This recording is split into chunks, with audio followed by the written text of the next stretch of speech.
রমাদান মাস আসলে আমাদের অনেক মুসলমান ভাই বোনদেরকে এই মাসে জাকাত দিতে দেখা যায়। যদিও জাকাতের জন্য কোনো মাস নির্দিষ্ট নয়, কিন্তু অনেকেই রমাদান টু রমাদান হিসাব করেন অধিক সওয়াব পাওয়ার আশায়। দুঃখজনক হলেও সত্য, আমাদের দেশের বেশিরভাগ মুসলমানদের কাছে জাকাতের এই কনসেপ্ট ক্লিয়ার না থাকার কারণে জাকাত কিভাবে আদায় করতে হয়, জাকাতের উদ্দেশ্য কি, এবং কেন আল্লাহ তাআলা এই অর্থনৈতিক ফর্মুলা দিলেন, এটা সম্পর্কে আমরা অনেকেই অবগত নই। সম্মানিত মুসল্লিয়ানি কেরাম, ইসলামে যত ইবাদত আছে এই ইবাদতগুলো দুই ভাগে বিভক্ত, শারীরিক এবং আর্থিক। আবার কিছু ইবাদত আছে শারীরিক এবং আর্থিক উভয়টার সমন্বয়ে সম্পাদিত হয়, যেমন হজ। আবার কিছু ইবাদত আছে আপনার অর্থকড়ি লাগবে না, শারীরিকভাবে ইবাদতগুলো করতে হয়, যেমন সালাত। আবার কিছু ইবাদত আছে এটা অর্থনৈতিকভাবেই আদায় করতে হয়, যেমন যাকাত। আমাদের দেশের বেশিরভাগ মানুষ সাধারণ দান সদকা আর যাকাতকে একরকম মনে করে, যার কারণে দেখা যায় সাধারণ দানের টাকা আমরা যেভাবে দেই, যাকাতের টাকাও আমরা এইভাবে বিলিয়ে দিই। আমরা অনেকে জানি না যে যাকাত এবং সাধারণ দান সদকার মধ্যে কিন্তু পার্থক্য আছে। আমি মৌলিক চারটি পার্থক্য আপনাদের সামনে তুলে ধরি। নাম্বার ওয়ান, এক নাম্বার, ইসলাম নির্দিষ্ট কিছু সম্পদের উপরে যাকাতকে আবশ্যক করেছে, যেমন স্বর্ণ, রৌপ্য, ব্যবসার পণ্য, গবাদি পশু অর্থাৎ উট, গরু, ছাগল, ভেড়া, এবং ফসলের যাকাত হিসাবে দেওয়া হয়েছে উশরের বিধান।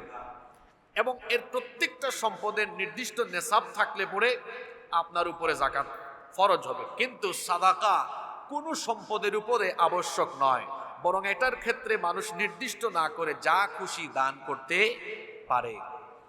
দুই, যাকাতের জন্য কিছু শর্ত আছে, যেমন বর্ষপূর্তি, হাউলানিল হাউল, বর্ষ পূরণ হওয়া, তারপরে আপনার যে সম্পদ আছে এই সম্পদটাও নিসাব পরিমাণ হওয়া। কিন্তু সদকার ক্ষেত্রে এই ধরনের কোনো শর্ত নেই, আপনি বরং বছরের যে কোনো সময়ে দান সদকা করতে পারবেন। কিন্তু যাকাত তো আপনার উপর ফরজ হবে তখন, সেই সম্পদ আপনার কাছে 1 বছর থাকবে যখন। নাম্বার থ্রি, 3 নম্বর, যাকাতের নির্ধারিত খাত রয়েছে, যেমন কোরআনুল কারীমে যাকাতের খাত সম্পর্কে বলা হয়েছে 8টি খাতে যাকাত দেওয়া যায়। কিন্তু সাধারণ দান সদকা আপনি এই 8 খাতে দেওয়ার পাশাপাশি বাহিরেও অন্যান্য খাতেও আপনি যাকাত দিতে পারবেন। আপনাদেরকে একটা উদাহরণ দেই, যেমন সাধারণ দানের টাকা মসজিদ নির্মাণে, মাদ্রাসা নির্মাণে দেওয়া যায়, কিন্তু যাকাতের টাকা আপনি মসজিদ মাদ্রাসা নির্মাণে দিতে পারবেন না। তাহলে সাধারণ দান আর যাকাতের মধ্যে পার্থক্য আছে না নাই? অবশ্যই আছে। আপনি যাকাতের টাকা কিন্তু মসজিদ নির্মাণে, যাকাতের টাকা আপনি মসজিদের ফ্যান লাগানোতে, যাকাতের টাকা আপনি মসজিদের এসি লাগানোতে, মাদ্রাসার বিল্ডিং নির্মাণে দিতে পারবেন না। কারণ যাকাতের খাত আল্লাহ কর্তৃক নির্ধারিত 8 খাতের বাহিরে যাকাত দেওয়া যাবে না। কিন্তু দান আপনি 8 খাতে দিতে পারবেন, 8 খাতের বাহিরেও দিতে পারবেন। নাম্বার 4, 4 নাম্বার, কোনো ব্যক্তির উপরে যদি যাকাত ফরজ থাকা অবস্থায় সেই ব্যক্তি মারা যায়, তাহলে তার উত্তরাধিকারদের উপর দায়িত্ব আসবে ওই ব্যক্তির পক্ষ থেকে যাকাত আদায় করা। কিন্তু সাদকাতে এমন করা লাগে না যে কোনো ব্যক্তি মারা গেল আর ওই ব্যক্তির পক্ষ থেকে সাদকা করা বাধ্যতামূলক, এরকম কোনো বাধ্যবাধকতা ইসলাম আরোপ করে নাই। আপনি করতে পারবেন, কোনো নিষেধ নাই, কিন্তু এটাকে আবার বাধ্যতামূলকও করে দেওয়া হয় নাই। কিন্তু যাকাত যদি কারো উপর ফরজ হয় আর সে তার সম্পদের যাকাত না দিয়ে মারা যায়, তার উত্তরাধিকারদের দায়িত্ব হলো যে সেটা কি করবে, যাকাতটা তার তরফ থেকে আদায় করবে। তাহলে দান, সাধারণ সদকা আর যাকাতের মধ্যে পার্থক্য আছে না নাই? কিন্তু আমরা কি ভুলটা করি, সাধারণ দানের টাকা যেভাবে বিলিয়ে দেই এভাবে আমরা যাকাতের টাকাও বিলিয়ে দিই। এমনটা করা যাবে না। আজকে একটু ব্যতিক্রমী আলোচনা হবে, কাদের উপর যাকাত ফরজ, কেমনে দিতে হয়। এইসব ওয়াজ আপনারা শুনতে শুনতে ক্লান্ত, ইউটিউবেও শুনেন, কিন্তু আজকে আমরা একটু ব্যতিক্রম ধর্মী কথা বলবো। যাকাত কেমনে দেওয়া লাগে, যাকাতের উদ্দেশ্য কি, কিভাবে আল্লাহ যাকাত দিতে বলেছেন আর আমরা কেমনে দেই। এটা নিয়ে আমরা আলোকপাত করব। সম্মানিত মুসল্লিয়ানি কেরাম,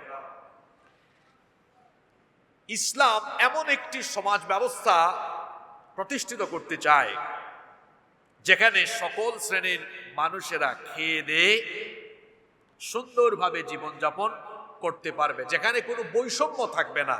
কেউ থাকবে সুন্দর আলিশান বাড়িতে, কেউ 3 বেলা খাবে আর আরেকজন 1 বেলাও খাইতে পারবে না, রাস্তাঘাটে ঘুমাবে। এইরকম বৈষম্যে ঘেরা সমাজ ইসলাম প্রতিষ্ঠা করতে চায় না, বরং খাদ্য, বস্ত্র, বাসস্থান, চিকিৎসা, যেগুলোকে আমরা মানুষের মৌলিক চাহিদা বলি, এটা যেন প্রত্যেকটা ব্যক্তির জন্য নিশ্চিত হয়। এজন্য ইসলাম অর্থনৈতিক ফর্মুলা দিয়েছে। মানুষের পেট কিভাবে শান্ত থাকবে এ ব্যাপারেও ইসলামের ফর্মুলা দেওয়া আছে। আসলে পেটে ক্ষুধা থাকলে তো আপনি দেখবেন ওয়াজ শুনতেও মজা লাগে না। পেটে ক্ষুধা থাকলে পরে নামাজে দাঁড়ালে নামাজেও মনোযোগ নষ্ট হতে পারে। এজন্য তো মাসালা হলো আপনার সামনে নামাজও উপস্থিত, খাবারও উপস্থিত, আপনি আগে খাবেন তারপরে নামাজ আদায় করবেন। যেমন ইফতারের টাইমে আমরা ইফতার করি, তারপরে কি করি? নামাজ আদায় করি। পেট ঠান্ডা তো সব ঠান্ডা, এজন্য আগে পেট ঠান্ডা রাখতে হয়। এজন্য ইসলাম চমৎকার অর্থনৈতিক ফর্মুলা দিয়েছে।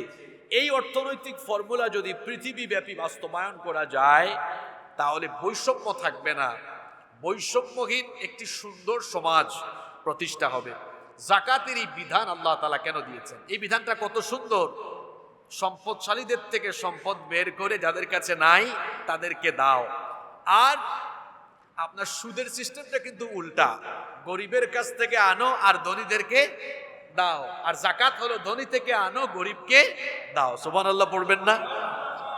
যাকাতের অনেক উদ্দেশ্য আছে, তার মধ্যে আমি মৌলিক 2টি উদ্দেশ্য আল্লাহর কোরআন থেকে বলি। যাকাতের 1 নম্বর উদ্দেশ্য হলো সম্পদশালী ব্যক্তির সম্পদ যেন এই যাকাতের মাধ্যমে পবিত্র হয় এবং তার সম্পদের জন্য বারাকা বাড়ে। এজন্য আল্লাহ তাআলা সম্পদশালী ব্যক্তির উপর যাকাতকে ফরজ করেছেন। সুবহানাল্লাহ। এজন্য রব্বুল আলামিন কোরআনুল কারীমের 9 নম্বর সূরা সূরাতুত তাওবা এর 103 নম্বর আয়াতে বলছেন, খুয মিন আমওয়ালিহিম সাদাকাতান তুতাহহিরুহুম ওয়া তুযাক্কিহিম বিহা ইলা আখিরিল আয়া। হে নবী, আপনি তাদের থেকে সম্পদের সাদাকা, এখানে সাদাকা শব্দটি যাকাত অর্থে ব্যবহার হয়েছে, আদায় করেন আর তাদের সম্পদকে আপনি পবিত্র করার ব্যবস্থা করেন, যাতে এর মাধ্যমে তাদের সম্পদ পবিত্র হয়। আমাদের সম্পদ অর্জন করতে গিয়ে ত্রুটি বিচ্যুতি থাকতে পারে, তো আমরা যখন যাকাত আদায় করব, এখানে ত্রুটি বিচ্যুতি আবার মাঝখান দিয়ে অনেকে আবার ভুল ব্যাখ্যা নিয়ে যায় না, বুঝছি যে হারাম পন্থায়ও যদি সম্পদ কামায় যাকাত দিয়ে এটা পবিত্র হয়ে যাবে, এমন ভুল অপব্যাখ্যা করার কোনো সুযোগ নাই। হারাম তো হারামই। আমি বলেছি আমাদের কোনো গাফলতি থাকলে পরে আমরা যখন যাকাত আদায় করি, পুরো সম্পদটা এর মাধ্যমে যিনি পবিত্র করে দেন এবং এই সম্পদে যিনি বরকত আরো বাড়িয়ে দেন, তিনি কে? 2 নম্বর উদ্দেশ্য হলো আল্লাহ যাকে সম্পদশালী বানিয়েছেন, আপনার এই সম্পদে আপনার পরিবার পরিজন নিকটাত্মীয়দের হক এর পাশাপাশি অভাবী এবং বঞ্চিতদের একটা হক অংশ রেখে দিয়েছেন কে? মনে রাখবেন, আপনার যে এত টাকা পয়সা ব্যাংকে জমিয়ে রেখেছেন, এত সোনা রূপা, এত পরিমাণ অর্থবিত্ত, এগুলিতে কিন্তু বহু অভাবী, বহু অসহায়, মিসকিন, ফকির, এদের একটা অংশ এখানে আছে। এদের অংশ আপনি এদেরকে দেন। আপনি তাদেরকে ডেকে এনে দিবেন, তাদের ঠেকা পড়ে নাই, বরং ঠেকায় পড়েছেন আপনি। কারণ আপনি তাদেরকে দিলে পরে তারা এটা গ্রহণ করলে আপনি দায় মুক্তি পাবেন। কিন্তু তাদের অংশ তাদেরকে না দিলে কিয়ামতের দিন আসামি হয়ে দাঁড়াতে হবে কার সামনে? আল্লাহ তাআলা কোরআনে কারীমের 51 নম্বর সূরা সূরাতুয যারিয়াতের 19 নম্বর আয়াতে বলছেন, ওয়া ফি আমওয়ালিহিম হাক্কুল লিসাইলি ওয়াল মাহরুম। তাদের সম্পদে অভাবী এবং বঞ্চিতদের হক রয়েছে। তাদের মানে কাদের? সম্পদশালীদের। সম্পদের মধ্যে অভাবীদের, বঞ্চিতদের হক আছে। তাদের হক তাদেরকে ফিরিয়ে দিতে হবে। আচ্ছা, আপনার কাছে কেউ যদি টাকা পায়, তাকে আপনার দিয়ে দেওয়া আপনার কি দায়িত্ব নয়? আপনার সম্পদে তাদের পাওনা আছে, আপনাকে মনে রাখতে হবে। সম্পদশালী ব্যক্তি যারা, মনে রাখতে হবে আপনার অনেক পাওনাদার আছে। এই পাওনাদারকে আপনি বলবেন, হুজুর এরা তো তারা আমার কাছে পাওনাদার থাকে কেমনে? আমি তো তাদের থেকে ধার আনি নাই। আপনার সম্পদে আল্লাহই তাদের জন্য একটা অংশ রেখে দিয়েছেন, এটা তার কাছে পৌঁছে দিতে হবে। কিন্তু আমরা এই জায়গায় কাজ করি উল্টা। আমরা পৌঁছে না দিয়ে আমরা কি করি? তাদেরকে ডেকে আনি। অনেক সম্পদশালী ব্যক্তি তো আছেন, পত্রিকায় বিজ্ঞপ্তি দেন, পাহাড়তলির অমুক চৌধুরী সাহেবের বাড়িতে আগামী 17 রমজানে যাকাত দেওয়া হবে, আগ্রহীদেরকে আসার জন্য আহ্বান করা হলো। তারপরে গরিব মানুষ এসে দাঁড়ালো, লাইন ধরলো, ঠেলা ঠেলি গুতাগুতিতে কত মানুষ আহত হলো। আর চৌধুরী সাহেব এসে 200 টাকা 300 টাকা 500 টাকা করে এভাবে বিলাতে লাগলেন। এটা যাকাতের নামে গরিবের সাথে তামাশা ছাড়া আর কিছুই না। এই তামাশা করার অধিকার কে আপনাকে দিয়েছে? গরিব মানুষ ঠেকছে নাকি আপনার বাড়িতে? আপনার অফিসে যাবে? আপনি ঠেকছেন। আপনি গরিবের বাড়িতে যাবেন, আপনি বাড়িতে গিয়ে তারপরে বিনয়ের সাথে বলবেন, ভাই আমাকে বাঁচাও, কারণ আমার সম্পদে তোমার হক আল্লাহ রেখে দিয়েছেন, দয়া করে এটা গ্রহণ করো আর আমাকে জাহান্নাম থেকে বাঁচার কাজে সাহায্য করো। সুবহানাল্লাহ। আপনি উল্টা তাকে ডেকে এনে গরিবের সাথে তামাশা করেন। আপনার এটা যদি গরিব না নেয়, ঠেকবে গরিব না আপনি। কথা বুঝেন নাই? আপনি মনে মনে ভাবতেছেন, কে বলছে হুজুর আমি ঠেকবো? না নিলে তো গরিব ঠেকবে, ওর তো পয়সা নাই। আর আপনার জন্য যে জাহান্নামের আগুন আর ফেরেশতার মায়ের রেডি, ওটা তো আপনি বুঝতেছেন না। আপনারটা নিলে পরে আপনি বাঁচবেন, আপনি ঠেকায় পড়ছেন, গরিব ঠেকায় পড়ে নাই। এজন্য গরিবের সাথে এই তামাশা বন্ধ করুন। অভাবী এবং বঞ্চিতদেরকে তাদের হক তাদের বাড়ি বাড়ি গিয়ে সসম্মানে দিয়ে আসুন। সে ঠেকায় পড়ে নাই যে আপনার মতো খান সাহেব, লাট সাহেব, চৌধুরী সাহেবের বাড়িতে আর অফিসে এসে তারপরে নিবে। এই তামাশা গরিবের সাথে বন্ধ করতে হবে। তারপরে 2, যাকাতের নামে আরো একটা তামাশা আছে। ইতিমধ্যে বিভিন্ন মার্কেটে আমি দেখতে পেয়েছি ব্যানার টানানো হয়েছে, আমাদের দোকানে যাকাতের শাড়ি লুঙ্গি পাওয়া যায়। তার মানে হলো বাজারের সবচাইতে ফালতু শাড়ি আর সবচাইতে ফালতু লুঙ্গিটা এই দোকানে পাওয়া যায়, যেটা একবার পরিধান করার পরে আর দ্বিতীয়বার পরিধান করা যায় না। এখানে সুস্পষ্টভাবে আরেকটি বিষয় বলে রাখি, ইসলামী আইন প্রণেতাগণ এই বিষয়ে একমত। যাকাতের নামে যারা মানুষকে শাড়ি লুঙ্গি বিতরণ করে, এদের যাকাত আদায় হয় না। কথাটা রিপিট করে আবার বলছি, যাকাতের নামে যারা শাড়ি লুঙ্গি বিতরণ করে গরিবের সাথে তামাশা করে, এদের যাকাত আদায় হয়। পৃথিবীর যে কোনো আলেমকে আপনি জিজ্ঞেস করেন, যাকাত আদায়ের 8টা খাত নির্ধারণ করা আছে। যাকাত আদায়ের উদ্দেশ্য কি গরিব মানুষকে কাপড় পরানো, না গরিবের গরিবী হালত দূর করা? যাকাতের উদ্দেশ্য হলো দারিদ্রতা বিমোচন করা, কর্মসংস্থান সৃষ্টি করা। আর আপনি কি আরেকজনকে কাপড় পরাচ্ছেন। আপনি না হয় আজকে তার একটা লুঙ্গি দিলেন, এই লুঙ্গি 2-4-5 দিন 1-2 মাস পরে যদি ছিঁড়ে যায়, আরেকটা লুঙ্গি পাওয়ার জন্য কি সে আগামী বছর পর্যন্ত কাপড় ছাড়া ওয়েট করবে নাকি?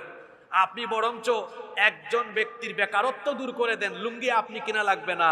তার বেকারত্ব না থাকলে, সচ্ছলতা থাকলে পরে সারা বছরই সে কাপড় পরিধান করে থাকতে পারবে। এজন্য যাকাতের উদ্দেশ্য গরিব মানুষকে শাড়ি লুঙ্গি বিতরণ করে গরিবের সাথে তামাশা করা নয়, বরং যাকাতের উদ্দেশ্য হলো অসচ্ছলকে সচ্ছল বানানো, বেকারকে অর্থনৈতিকভাবে সচ্ছল করা, গরিবের গরিবী হালত দূর করে দেওয়া। জন্য খবরদার, যাকাতের নামে শাড়ি লুঙ্গি বিতরণ করে মানুষের সাথে তামাশা করবেন না। যদি কাউকে কখনো হাদিয়া দেন, গিফট করেন, এই ক্ষেত্রে ইসলামী শরীয়তের নীতিমালা হলো নিজের জন্য যা পছন্দ করেন আপনি আপনার আরেক মুসলমান ভাইয়ের জন্য তা পছন্দ করবেন। নিজে পরেন খুব ভালো মানের লুঙ্গি, আর গরিবকে দেওয়ার সময় দেন এমন এক লুঙ্গিটা একবারও পরা যায় না। আপনি কি মানুষের সাথে তামাশা করেন নাকি? আপনি দিবেন তো তাকে সম্মানের সাথে দিবেন। নিজে যেটা ব্যবহার করেন ওইটা দেন, ওইটা সে পেলে খুশি হয়ে যাবে। আপনি একটা আতর ব্যবহার করেন, এই আতরটা আরেকজনকে দেন, এই যে এই আতরটা আমি নিজে ব্যবহার করি, আমার খুব পছন্দের, আমি আপনাকে দিলাম। দিয়ে দেখেন না সে কতটা আনন্দিত হয়, কতটা খুশি হয়। মানুষকে দেওয়ার মধ্যে, হাদিয়া দেওয়ার মধ্যে, তারপরে 2 হাতকে একটু প্রসারিত করে দেওয়ার মধ্যে একটা আনন্দ আছে না নাই? যারা হাত গুটিয়ে রেখেছে কিপটামি করে, এটা এরা বুঝবে না, বরং খরচ করার মধ্যেও মাঝে মাঝে কি আছে, আনন্দ আছে। এই জন্য তো আল্লাহ রাসূল হাদিসে বলেছেন, তাহাদু তাহাব্বু, হাদিয়া দাও আর ভালোবাসা পরস্পরের মধ্যে বৃদ্ধি করো। সুবহানাল্লাহ। আপনি দেখবেন কাউকে কখনো গিফট করলে সে খুশি হয়, উভয়ের মধ্যে একটা আন্তরিকতা সৃষ্টি হয়। এজন্য হাদিয়া দেওয়াও সুন্নত, নেওয়াও সুন্নত। সম্মানিত মুসল্লিয়ানি কেরাম, তাইলে যাকাত কিন্তু হাদিয়া না, মনে রাখতে হবে। যাকাত হলো ফরজ, যাকাত ফরজ বিধান। জোরে বলেন তো, যাকাত কি বিধান? যাকাত দেওয়া হয়েছে 200, 500, 400, 1000, 2000 টাকা দিয়ে দিয়ে মানুষ দেখানোর জন্য, কিংবা এভাবে গরিবের সাথে তামাশা করার জন্য এই বিধান দেওয়া হয় নাই। যাকাতের এই ফর্মুলা দেওয়া হয়েছে সমাজ থেকে দারিদ্রতাকে কবর দেওয়ার জন্য, বেকারত্ব দূর করার জন্য। এখন আপনি বলবেন, তাহলে আমরা যাকাত আদায় করব কিভাবে? কিভাবে যাকাত আদায় করলে পরে সমাজ থেকে দারিদ্রতা দূর হবে? আপনাদের মনোযোগ আছে তো? সচরাচর এই আলোচনাগুলো সকল মসজিদে, তারপরে আপনি বিভিন্ন মাহফিল, সেমিনারে এগুলো এভাবে আলোচনা হবে না। জন্য আগে ভাগেই বলেছি, আজকের আলোচনা কিছুটা একাডেমিক এবং অনেকটা ব্যতিক্রমী কিছু কথাবার্তা হবে। আপনারা একটু খেয়াল করে শুনবেন, প্রয়োজনে গুরুত্বপূর্ণ কথাবার্তা নোট করে নিতে পারেন, যাতে করে আপনি কাজে লাগাতে পারেন। কিভাবে যাকাত দিলে পরে দারিদ্রতা দূর হয়? আমি এখানে দুই আঙ্গিকে দুই রকমের উদাহরণ দিব। কয়টা উদাহরণ দিব? প্রথমে একটা উদাহরণ দেই। মনে করেন এই পাহাড়তলি এলাকার একজন বিরাট শিল্পপতি, উনি উনার সম্পদের 2.5% হিসাব করে দেখলেন, উনার তো হাজার হাজার কোটি টাকা, বিরাট বড় শিল্পপতি। এখন দেখলেন, মনে করেন, আমি একটু সংখ্যাটা কমাইয়া বলি তাইলে আপনাদের বুঝতে সুবিধা হবে। এক ব্যক্তির কাছে 5 লক্ষ টাকা তার এবারে যাকাত আসলো। কয় লক্ষ টাকা? আপনারা সবাই আমার সাথে কথা বলবেন, কয় লক্ষ? দেখুন, এই 5 লক্ষ টাকা 500 জন ব্যক্তির মধ্যে জন প্রতি 1000 করে বন্টন করা যাবে। কতজনকে বললাম? না, 1000 জনকে।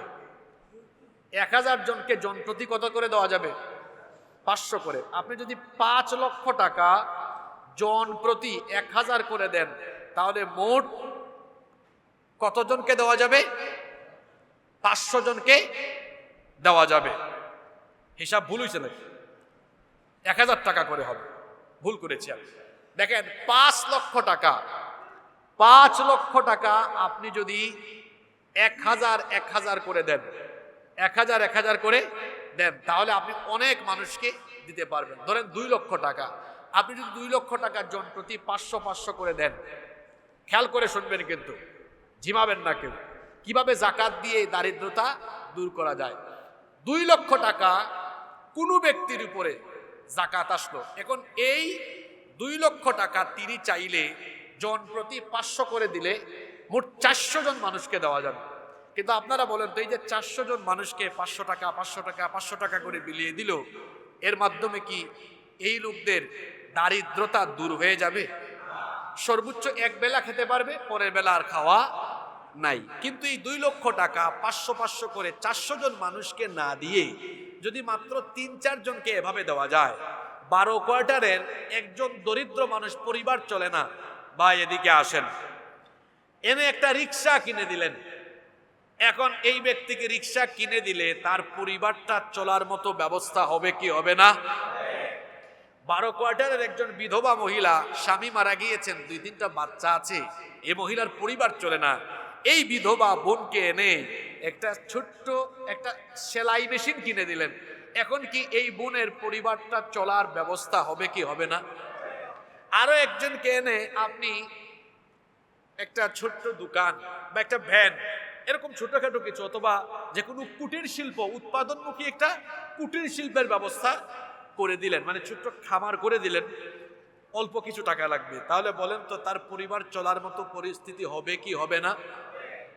আমি আরো যদি সংক্ষেপে বলি, যে 2 লাখ টাকা 2 জনকে দেন, 2টা গরিব পরিবারকে 1 লাখ 1 লাখ, বলেন আগামী বছর এরা কি আর যাকাত খাওয়ার পরিস্থিতি এদের থাকবে? থাকবে? আপনি 400 জনকে 500 করে দিয়ে 2 লক্ষ টাকা নষ্ট করবেন, এরা সারা জীবন যাকাত খাবে। আর 2 লক্ষ টাকা 2 জনকে বা 3 জনকে দেন, এই পরিবারগুলো আর আগামী বছর যাকাত খাওয়ার পরিস্থিতিতে থাকবে না।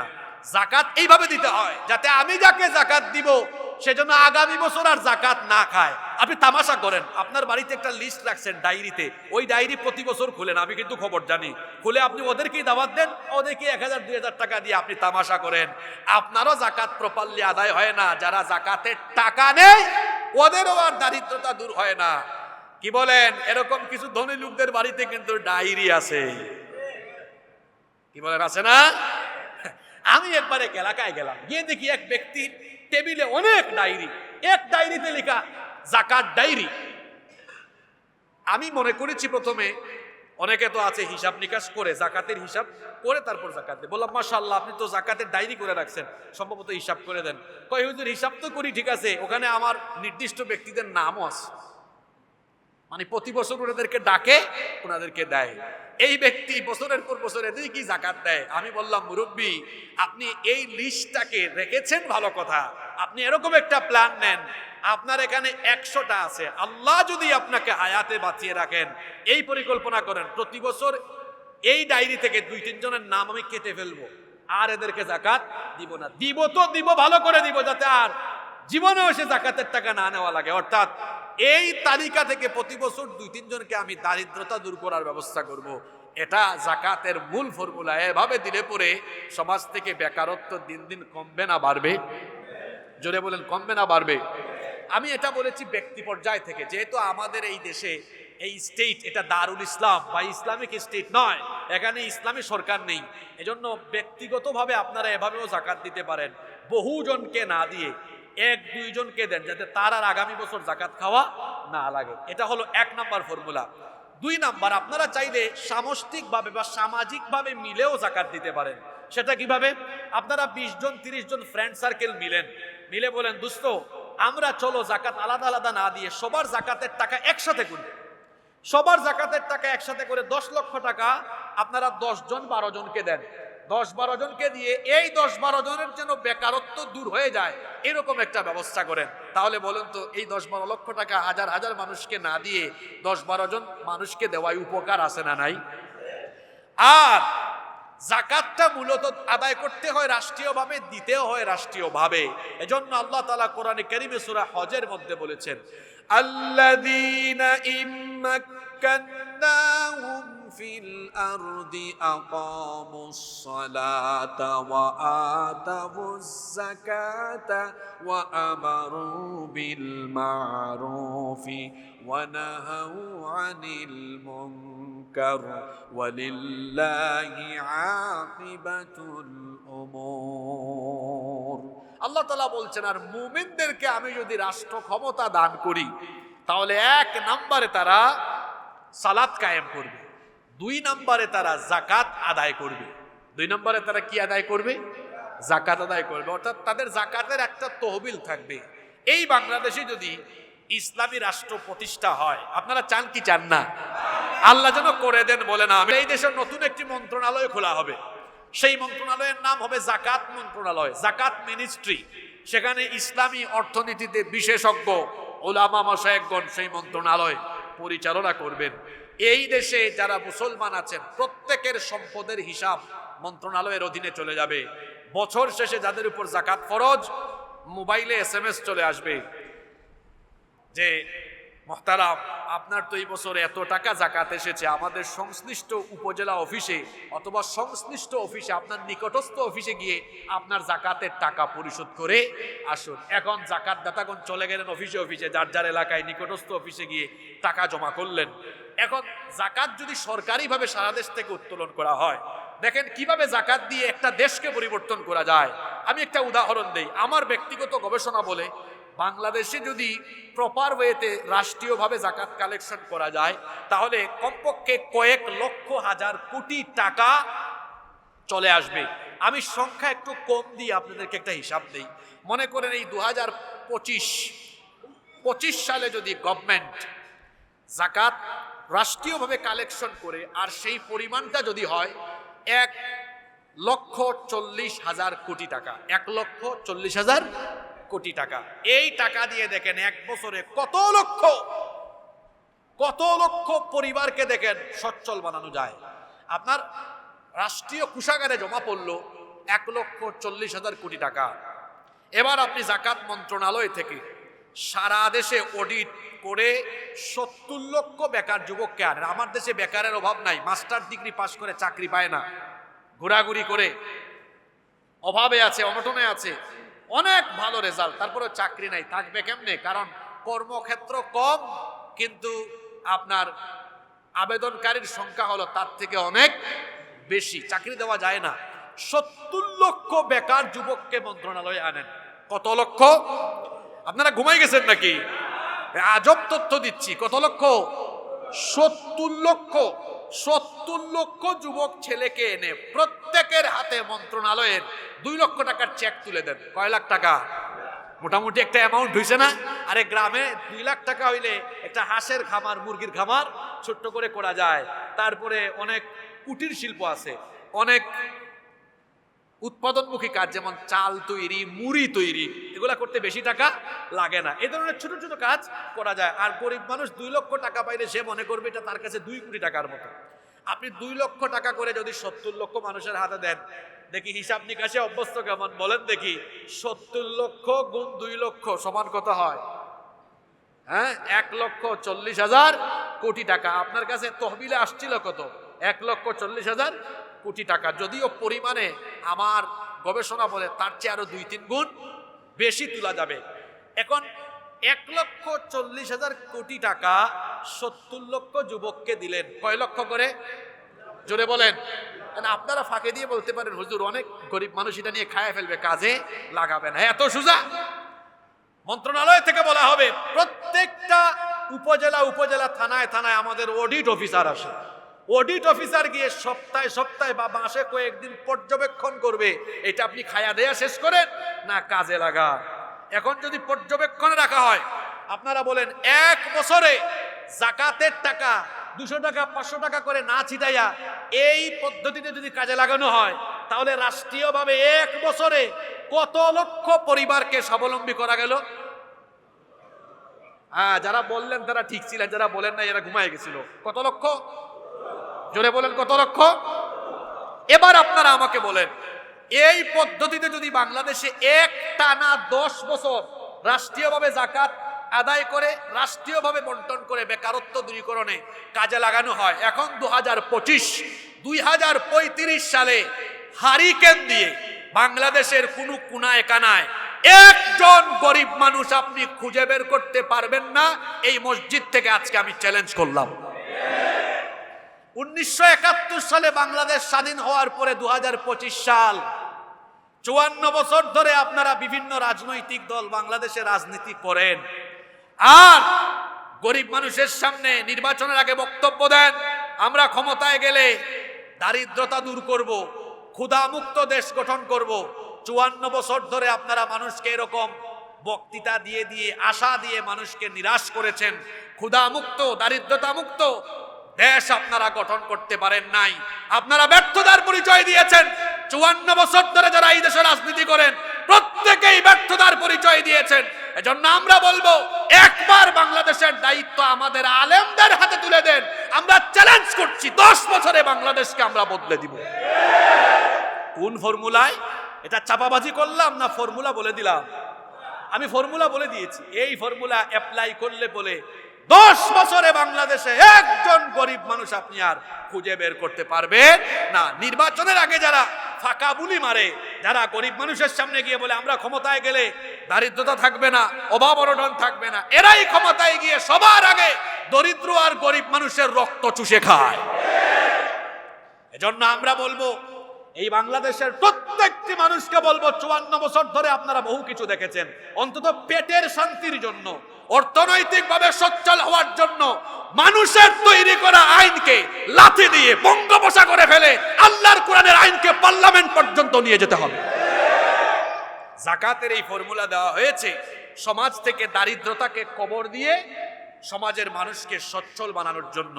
যেহেতু এখনো বাংলাদেশে ইসলামী রাষ্ট্র প্রতিষ্ঠা হয় নাই, সেজন্য আমি অনুরোধ করব আপনাদেরকে, এবছর যারা জাকাত দিবেন ব্যক্তি পর্যায় থেকে দিলেও এমন ভাবে দিবেন যাতে মানুষের দারিদ্রতা দূর হয়।